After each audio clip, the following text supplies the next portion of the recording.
Salam cerdas, komunitas pembelajar yang saya hormati. Berjumpa kembali dengan saya di kanal Awali Rizky dalam sesi komentar berita.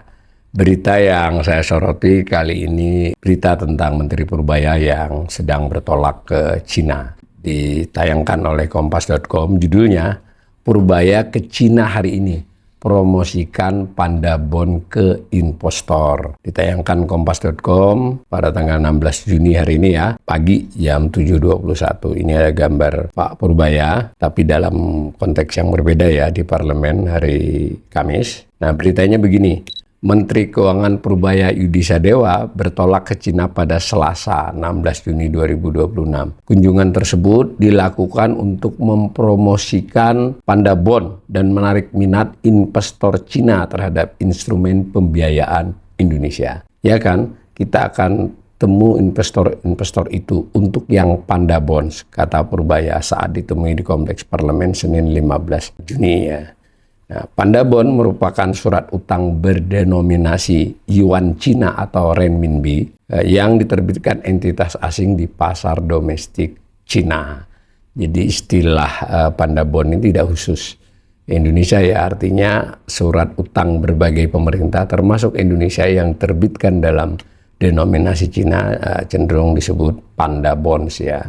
Penerbitnya dapat berupa pemerintah negara lain, lembaga multilateral, maupun perusahaan internasional yang ingin memperoleh pendanaan dari investor Cina.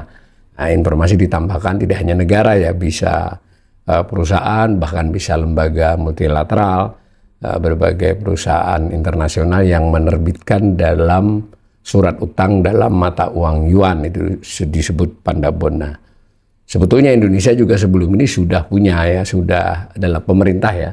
Pemerintah juga sudah menerbitkan Panda Bond beberapa waktu lalu, nah ini mau diulangi ya. Berbeda dari obligasi global yang umumnya diterbitkan dalam dolar Amerika atau euro, Panda Bond menggunakan mata uang Yuan dan dipasarkan di pasar keuangan Cina. Jadi dipasarkan di sana ya.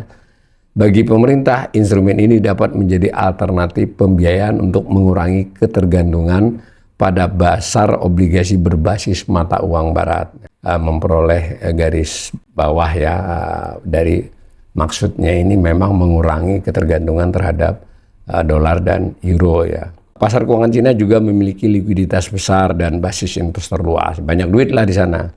Dalam sejumlah kasus, tingkat suku bunga di Cina relatif kompetitif. Jadi suku bunga maupun yield bunga bersihnya di Cina menurut berbagai kasus itu lebih rendah ya dibandingkan di euro atau di dolar. Nah, sehingga dapat menekan biaya pinjaman atau kupon yang harus dibayarkan penerbit. Dalam hal ini, untuk kasus berita ini adalah SBN ya. Nama Panda Bond diambil dari panda, hewan yang menjadi simbol nasional Cina. Penamaan tersebut mengikuti tradisi pasar keuangan internasional yang menggunakan ikon khas negara di tempat obligasi diterbitkan. Sebagai perbandingan, ada Samurai Bond yang diterbitkan dalam yen di Jepang.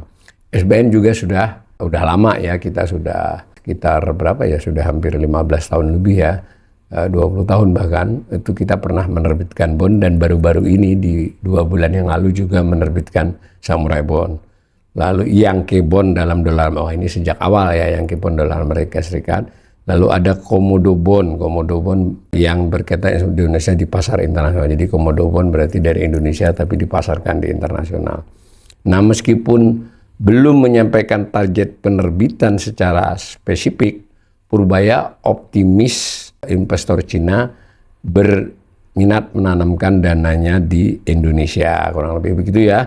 Sebelumnya pemerintah mulai melirik pasar keuangan Cina sebagai bagian dari strategi memperluas sumber pembiayaan negara. Saya sudah katakan di depan tadi, ini udah yang kalau saya tidak salah kedua kalinya untuk dari sisi pemerintah. Langkah tersebut juga digunakan untuk meyakinkan pasar internasional jika fundamental ekonomi Indonesia tetap kuat. Ini alasan tambahan. Jadi kalau pemerintah menerbitkan surat utang global bond, baik itu euro, dolar, yen maupun kali ini yuan, itu diminati, itu sambil mempromosikan ya kita kredibel untuk diutangi, layak investasi ya, investment grade, dan berarti fundamental ekonomi kita dianggap masih kuat.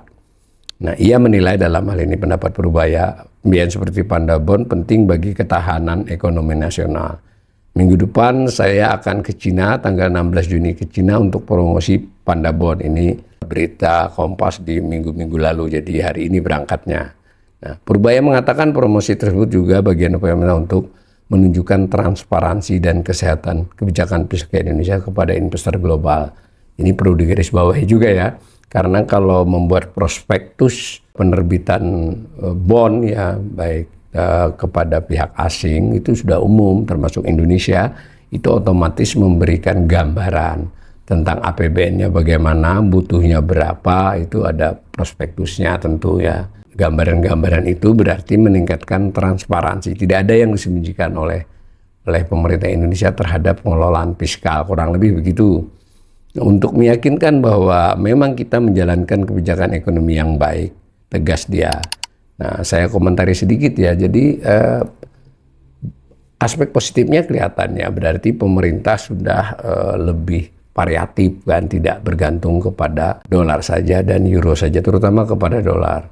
Meskipun jumlah Pandabon yang sudah diterbitkan, Samurai Bond hingga saat ini juga masih belum sebanyak dolar. Dahulu yen Jepang cukup besar tapi tidak banyak bertambah, sementara dolar terus bertambah. Nah, ini yuan untuk kedua kalinya berarti akan bertambah. Itu kita apresiasi ya, berarti membuat resiko lebih merata ya dari sisi pemerintah, karena kan tidak soal depresiasi terhadap dolar saja, terhadap yuan Cina mungkin depresiasinya lebih landai atau bahkan relatif stabil. Yang kedua, ya berarti cuannya kan tidak hanya dari pemilik modal di Amerika kan, tapi juga pemilik modal di Cina yang cukup besar. Dari sisi itu oke. Yang ketiga tadi, kalau makin pemerintah mengeluarkan global bond banyak, itu di sisi positifnya adalah pemerintah mau tidak mau harus menyampaikan transparansi yang lebih besar. Kalau nggak laku. Jadi sederhananya prospektus itu minimal kan menunjukkan berapa kebutuhan setahun, pendapatan kira-kira berapa, belanja kira-kira berapa, lalu butuh utang berapa, lalu utang itu terdiri dari apa saja secara garis besar kan begitu, sehingga lalu ada aspek dari global bond di negara yang bersangkutan, dalam hal ini Pandabon.